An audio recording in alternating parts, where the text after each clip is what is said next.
Hello, hey there, friends. Welcome back to another episode on a mother's journey to holistic health and healing. I'm your host, Marissa Prieto, and this is episode 31. Welcome back to another episode. I'm so thankful. I'm so glad you're here. And today we are going to be talking about healing perfectionism. This episode is so way long overdue. I don't know why it hasn't been an episode sooner, but now I know it's because I have been healing and going through a lot of this in my life this past, well, not just this beginning of this year, but also towards the ends of last year. And so I feel like it's time. It's really time for me to just share what I've learned, how I'm working through it, and pass that on to you. And hopefully something that I share with you today resonates and helps you on your health and healing journey, because I feel like this impacts us so much in our well-being, how we feel mentally, emotionally, physically, and how we show up in our life. And so that I'm going to be sharing with you a little bit of my story on perfectionism, where it started. How does perfectionism start anyway, right? Where does it come from? And then what I've done to work through it, as well as some strategies, tips to help you. Maybe you can find some of these that resonate with you and try them out. Yeah, so that's what today's episode is going to be about. So why don't we just define, right? Like a simple definition. What is perfectionism? So perfectionism is the belief that you have to be flawless to be worthy of love, acceptance, or success. It's the pressure to do everything quote unquote right, maybe to avoid judgment, failure, or not feeling enough, which is like a big one for me, that not enoughness. And kind of like having some fear underneath the surface of like standards. Like we have these high standards that we might have set for ourselves and have been high achievers since a young age. That there's something kind of beneath that surface. Like it's not just the fear of not meeting those standards, but there's something else deeper below that, right? To I feel in my case, in my experience, that needs to feel whole, loved. So that's kind of what I would say is a definition of perfectionism. I didn't look it up in the what do you call it, in the dictionary. So I'm not quite sure what it says there, but that's kind of like how I would describe it. So I'm asking you, like, think about for you, where in your life do you hold impossible standards, right, for yourself, these high expectations? Is it feeling guilty for not cleaning the house or doing something right in your work or finishing something? You weren't able to stick to a certain meal plan or exercise plan. Or, do you just feel like sometimes you just failing like a mom and you feel like nothing you do is right and that you can never win? Because I have those moments a lot with my son, especially right now that he's getting older, and it's a reflection back to me. It's a big trigger, and it shows me how much of my inner child, my younger self, needs to be seen, felt, heard, validated, and loved. And that's kind of where this all started, really. So, and you think about like, well, why even do this work? Like, why is it even important to go deep into this, right? Again, for me, I feel called, and I've been called to do this deep inner healing work. Not just so that I could live a life more freely and present and in peace and just joy, but also to like feel these emotions that we feel as a human being that makes us who we are, but also to help other women as well. I feel somehow called deep down inside that this is also part of my mission, not just to help, moms and women prioritize their health and well-being, but also to work through some of these maybe limiting beliefs, maybe wounds, inner wounds, child wounds, things that hold us back from living our life to the fullest. And so you might see like a shift in some of my episodes and content around that, around self growth and healing and, self development and self love and care and things like that, because that's where I feel like I'm called to go. And I'm still going to talk a lot about, physical health in terms of like nutrition and mental health and things like that. But also just kind of want to throw that out there that this is also something that I'm feeling more called to do, more of like a spiritual level and more of like a healing deeper level, deeper than just habits, like healthy habits. Yeah. So I'll just kind of start with, I guess as a childhood, kind of really. So as a young girl, younger me, younger Marissa, she was taught to make sure she gets all the good grades. That, B's were kind of discouraged and frowned upon, that you had to get all A's. And, of course, I had like rewards like money, save my money, or I would just, of course, get positive reinforcement. Of course, that's something we seek as a young child, is that love and positive reinforcement, acknowledgement from our parents, especially if they're not around, right? Emotionally for you, that becomes kind of like that motivation. I'm going to get that good grade so I can get the attention and the love that I want to need. And you're not thinking that in your mind, obviously, but that's what you're seeking. That's what you want to feel, that a connection. Really, I feel like it all comes down to a connection. So like many young girls, I was taught to be, the quote unquote good girl, don't get into trouble.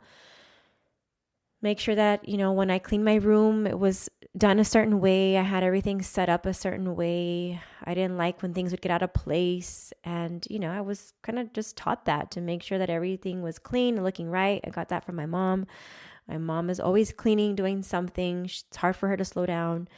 And, I picked that up. And so it took me a while to realize and see that pattern of, no wonder why it was difficult for me to slow down, is because that was something I was around a lot with my mom. But kind of going back to the perfectionism and that young part of me, I was a high achiever. I wanted to get the good grades. I felt like that was the only reason how I would get their approval and their love and attention. And so over the course of the years, it moved on from grades to my choir. I was very much into choir and singing, and I loved to sing, and my dad loves to sing as well. My dad's side of the family has a really beautiful talent for music and their voices. And that's something I have, I guess since that moment, I've really felt too, that until recently, just really found it really healing. And back then it was just really that approval to, I've got to, try to do the best at my singing or in the band in school, right? Trying to be that quote unquote good student, that perfect student.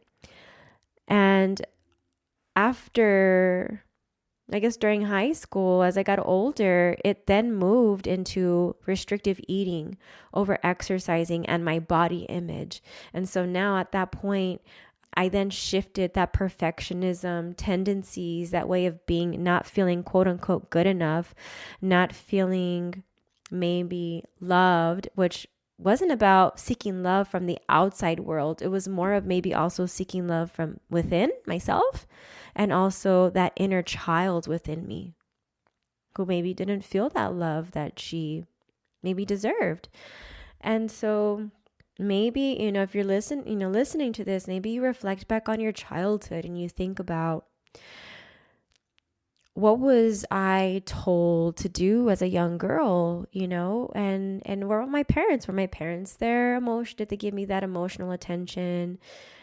Were they there often, or were they not there? Were they busy with work and I was left with my grandparent, or maybe a neighbor or someone, a caretaker, right? And were they not emotionally available there for you?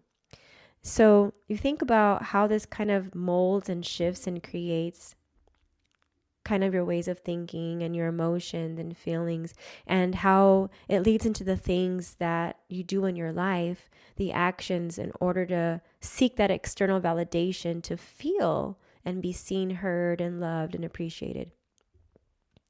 So then it makes sense, right? It makes sense that I moved into seeking that quote unquote body image because I thought that if I had that perfect physique that I wanted, I would have more friends. I would be liked more. I would, and that I thought that by doing that, it would make me feel better about myself, right? And so I turned to the restrictive eating, the disordered eating started happening, and the over exercising, and just really got caught up into bodybuilding. And after bodybuilding, and I got introduced to, once I quit bodybuilding and I got introduced to veganism and yoga, I then wanted to perfect that. I wanted to perfect veganism and the yoga postures. And I felt like, even meditating back then, when I first got introduced to meditation, I felt that I had to look a certain way, or it didn't count. I felt that I had to get my vegan diet and everything else in between it, my products and clothes and things like that, or I wasn't a good enough vegan. And the same thing with my yoga practice, right? So again, it was this high achiever in me, this people pleaser, this child within actually, who was craving, seeking some love, and also from, just to feel whole, right? And instead, I seeked outwards for that validation, for that approval, for that attention from my parents initially, right? And then it shifted on to seeking it from others. And so nowadays, it's even more, I feel like it's even kind of more triggering for a lot of us because of social media, and people put out there like their quote unquote perfect day, or everything that may be going well in their life at that moment, but it's actually not the actual truth of what's happening. And so we go into this comparison rabbit hole of seeing how, like, well, their life is going, and look at this and that, what they're doing. And then you come back to yourself and you're feeling not enough, right? Or you're feeling like it's not enough in what you're doing. And that can really bring you down, causing anxiety, even depression, overwhelm. There's like a disconnection from yourself, and your spirit is dim, your light is dim. And that's what I was missing also. So there's a disconnection, and we're just really hyper focused in our mind, our logical mind, on not being able to be present, but seeking external validation and getting perfect at something in order to feel like we are good enough or enough, to feel worthy. But the truth of the matter is, you are enough already as you are. You are already whole as you are in this very moment. There is nothing you need to do in order to feel whole. And I know this logically because of just affirmations and meditations. And after a while, you think, well, why is it not working? It's because there is still work that needs to be done. It's still inner child healing, and still emotions from that inner child, or maybe in your younger teenage you, where there's some emotions in there that are buried, that have not been expressed. And your other parts of you, this perfectionism part, is a protective response. It's protecting you from feeling that. And it's not until, and here's where one of my major breakthroughs came from. It's not until I fully gave myself permission to visualize my inner child, talk with her, sit with her, and feel those emotions rise to the surface, and cry and cry and cry and let it out. It wasn't until then that I realized how strongly that was really holding on me and weighing me down, and how days after I felt so much lighter and a little more at peace. And it was so profound. It was such a huge shift in being. And it just made me realize how powerful it is when we really sit in our emotions. And it's not about the affirmations and tricking your brain into thinking that you're worthy or whole already. It's below that. It's lower. You have to go deeper into feeling those emotions. But also doing so, we want to create safety in the body to feel calm in order to feel those emotions. And so I reflect now, and it's coming to me right now as I'm talking about this. All of the nervous system regulation techniques that I've been learning has helped prepare me to get to that moment, has helped me prepare my clients when I'm coaching them to bring that aspect in first before we dive into anything else. If, it's like learning those nervous system regulating techniques to help you feel calm, to help you feel safe in order to go there. Because there are a lot of us that have a lot of really traumatic events, things that maybe you've shut off, not you, but like your protective response, your brain, your nervous system, because it was so traumatic. And so, and this is where you might even need to work with like a therapist, right? If it's something that deep,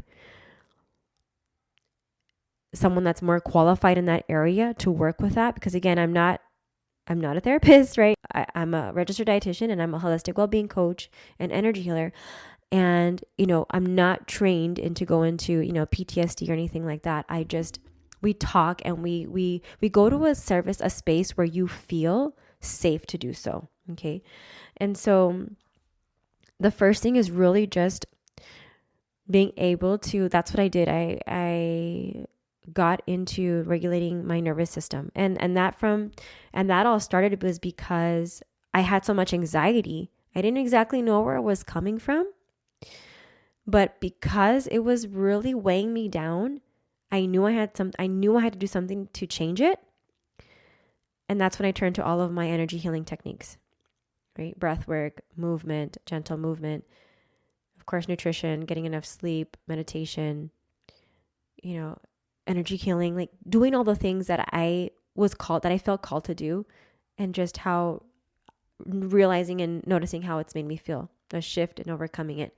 So it's really helped me to see how far I've come and what techniques are helping me to overcome them so that I can also help my clients as well. And of course, everybody's different. It's not a one size fits all, but it's figuring out what that is for you. Okay.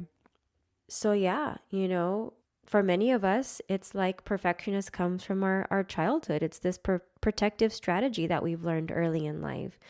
We learned that we had to perform and please or achieve something in order to be accepted or saved. And we learned that our self-worth was tied to that. It was tied to how much we did or how much we achieved or how much we did things right. And so as we get older as an adult, it's like it can move on and jump from one thing to another. It kind of reminds me of like Venom, I don't know, or some kind of like an alien, like jumps in from one body into another body, right? It's like, okay, if you can go, if like I was just saying, I was talking about veganism and perfecting that and yoga and meditation. Whereas before that, I was bodybuilding and my body image and nutrition and eating quote unquote perfectly and clean. And then it jumped on into, after that, my coaching, wanted to make sure that I was coaching, right? Doing all the certifications, learning all the courses and stuff that I could. And, even into like a first time mom, wanting to do everything perfectly because I didn't want to mess up, right? And now I hold so much compassion for myself, and I've learned so much that I have a different approach this time, especially with my girls. It still shows up because I notice how it feels in my body. I know when it feels in my body when I want to control something. It feels tense. I have shallow breathing. I get tense in my neck and my shoulders. I don't feel light. I don't feel at peace. And I know that's that part, something in me that's being triggered. And so I stop myself and I ask myself, okay, I take a deep breath. All right, what's going on here? What do I need right now? What is it that I need? How am I feeling? What is it that I need? Am I feeling overwhelmed because I have all these things on my to-do list? Have I not taken a break? Let me sit and rest. Am I trying to control my kids from like, I don't know, maybe they're trying to get all muddy and dirty in the water. And as a young girl, I was told not to do that. And I'm telling them not to do that, right? And taking a step back and saying, no, this is your chance to heal that part of you. You go in there and you go play with them in the dirt and in the mud and the water. You make it safe. You make it okay because it is okay. And of course, there's those boundaries. We don't want them to get hurt, right? And it's all about safety, of course. But I hope you can kind of understand now, like what I'm trying to get at and how I'm healing it in my everyday life because of my children. Because I see, I go back to my child and I think back whenever that control feeling shows up for me, or felt like I'm not doing enough, or, that a lot of guilt, mom guilt or something like that. Maybe because I snapped at my son or I yelled at him or I don't know. I take a pause and I'm like, there's something here that needs healing. It needs my attention. What part of me, and this is where they talk about reparenting, right? What part of me needs to be like reparented here? What do I need? What does my younger self need right here? What is she trying to tell me? Right. And so kind of like these are the things that are going through my head. And I'm thinking, and again, I didn't get here from one day to the next. Like this has been a process, like years, okay, of healing and work. And that's why having like a coach and a therapist is really helpful, because it can help you bring out some of these things to your attention. So in that, like, for example, that example I just gave happened not that long ago for me. It was maybe last month. My kids were playing with the water hose. There was a big old pile of mud and they wanted to play in it. And then finally it hit me. I'm like, hello, light bulb. It's just your moment to go in there and play and heal those parts of you. So those are also moments. It's not just doing meditations where I visualize myself talking to my inner child. Some people say you could write a letter to your inner child. You could do that too. But it's actually doing the work in the physical. Maybe your son is like out there playing soccer. He wants you to play and you're like, you go out there and play with him or go catch bugs with them, right? So it's kind of just like you're letting loose so that way you could start to heal those parts of you. And that's kind of like how I'm healing, right? That's basically what's been helping me. This healing didn't happen overnight. It's still unfolding, learning to pause. So that way I'm able to decide what's going on here. What do I need? Letting go of the need to quote unquote do it right. So if I'm making a meal, it doesn't always have to include veggies every single time. Letting go of that need of that quote unquote perfect meal, right? Letting go of the quote unquote perfect bedtime routine for my children, like letting go of the control around that. So I've let go of a lot of control, and that's been really healing for me. And then of course I continue my practices like yoga, breath work, my energy healing, my journaling, meditations, guided meditations, talking to myself with more kindness and respect and self-care and compassion, putting my hand to my heart, just really being present for myself and remembering that like I'm enough as I am right now. So it's like a work in progress that still needs practice. It's a practice really, So yeah, if you notice yourself like feeling pressure to do something a certain way or perfectly, that might be your inner child, your younger versions of you. Maybe you might ask yourself, what would I say to my child if they felt this way? Or what could I say to my younger self right now? So I know it kind of sounds overwhelming, right? It could be a lot. It could be a lot. And here are some other ways to heal perfectionism, right? So one of them, number one, could bringing that awareness to the voice of that perfectionism. Noticing when it shows up, what are the patterns, maybe the triggers or the situations. Again, like I mentioned, for me, it's been a lot around my children. Those have been massive triggers, massive triggers. And, you could kind of think back, oh, could this be tied to something from my childhood? The second one has been practicing self-compassion. This has been huge, and I've been practicing this since I started my healing journey. And really just kind of noticing any judgment and swapping that for more self-kindness and even neutral. Like if you feel kind of weird saying like, I don't know, go nice things or kinder things to yourself because you're not used to it, maybe just say something neutral. Like, I'm having a hard time right now, or this feels hard, or I'm sad that I'm feeling this way, or whatever it is, right? Just acknowledging how you feel as an act of self-compassion. Or like, it's okay. Everybody makes mistakes, And number 3, right? Challenge all or nothing thinking, right? Reminding ourselves that it doesn't have to be perfect. It doesn't have to go 100% right all the time, right? There's going to be kind of ebb and flows and things are going to change and you don't have control over everything. So kind of letting go of that need to control.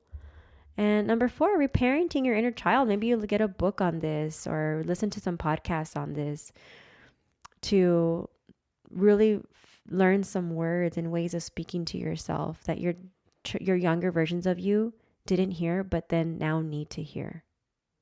Like, you don't have to do more to earn love. Like, you're doing enough just as you are. It's okay to rest. It's okay if this didn't work out. I still love you. Or, just kind of thinking about what you could say to your younger versions of yourself. Number 5, embrace more intuitive living. This is one that I feel like I've really been working on a lot this past couple months, letting go of rigid routines, like I mentioned earlier. And just letting it kind of go with the flow, because I feel like that's where a lot of the anxiety comes from, right? Is that need to control. So kind of embrace and just kind of go with the flow. Think about where in our routine, where in our day can I let go of the need to control, and notice how you feel after that. I bet you're going to feel a lot better. It might feel kind of overwhelming because you are like, oh, it's not going how I want it to go. But with time and practice, it'll be easier, I promise. Number 6 is, create space for imperfect action. So when you're doing something different, give yourself the time the space to let it be messy and let it be enough. Like, maybe you have in your mind, you want to do this in your house and clean this and that, but you only get one of the things done, right? Let that be enough. Number 7, again, these are ones that I've practiced a lot as healing practices to release the pressure, gentle movement, walks, time out in nature, yoga, stretching, listen to certain music that makes you feel grounded, meditation, guided visualizations, deep breathing, different kinds of breathing techniques. I have a episode on the power of breathing. You can go back to that one to check out the different types of breathing techniques that are out there. And energy healing. That's also an episode that I have. Maybe you learn about energy healing like I have.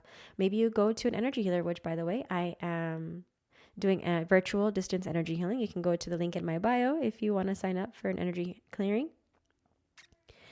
And maybe number 8, so unplug from certain unrealistic standards. Like, maybe you need to clean up your social media or take some breaks from it, right? And curate your feed to follow more real, like, vulnerable people, moms who are showing you, like, this is what motherhood actually looks like. Not perfect, right? And then 10, reclaiming your rest and play.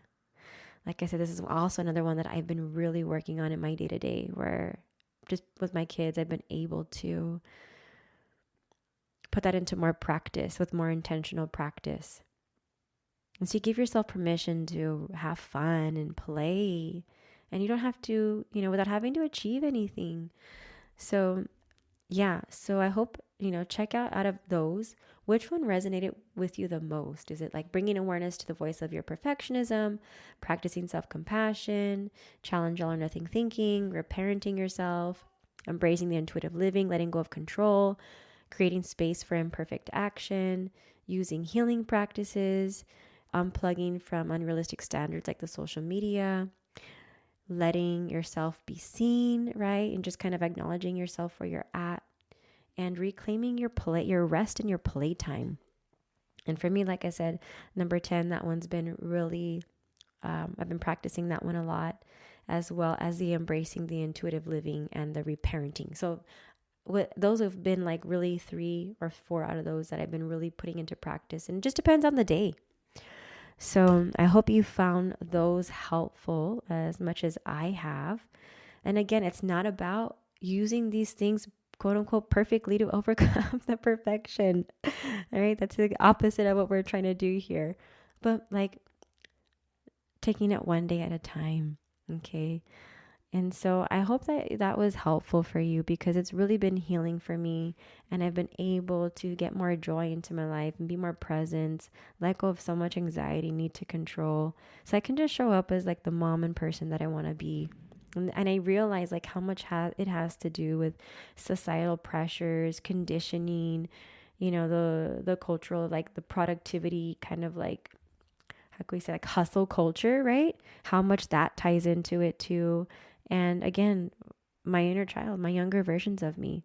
So I hope that helps you and just kind of bring some, some things to your awareness, so that way you can start to maybe start healing some of some of these perfectionist tendencies that you feel you might have, and how it could help you in your well-being. So, yeah. So I want you to know, if you're in this space of striving and perfection, you're not alone. There's many of us out there, and you don't have to carry that pressure anymore. I want you to feel lighter. You don't have to earn your rest to prove your worth.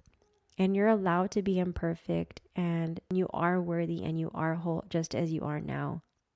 Not when you reach a certain size, not when you get that job, not when you're successful in your business, but as you are now. So you can begin to trust yourself again and rewrite the story, because that's what you deserve. So that's about it for today. If this episode spoke to your heart, I'd love it if you shared it with another mama or someone else who needs to hear it. And if you're craving more support on your health and well-being journey and your healing journey, please check out the show notes and head to the link to apply with me, or check out my other free resources, like the new YouTube channel I have for free guided meditations. And just remember, you're beautiful as you are. You're showing up, and that is more than enough. So I just want to leave you with that. And I would greatly appreciate it if you could leave a review and share it with someone who needs to hear it today. All right. Thank you so much, friends. I hope you found this episode helpful, and I'll catch you on the next one.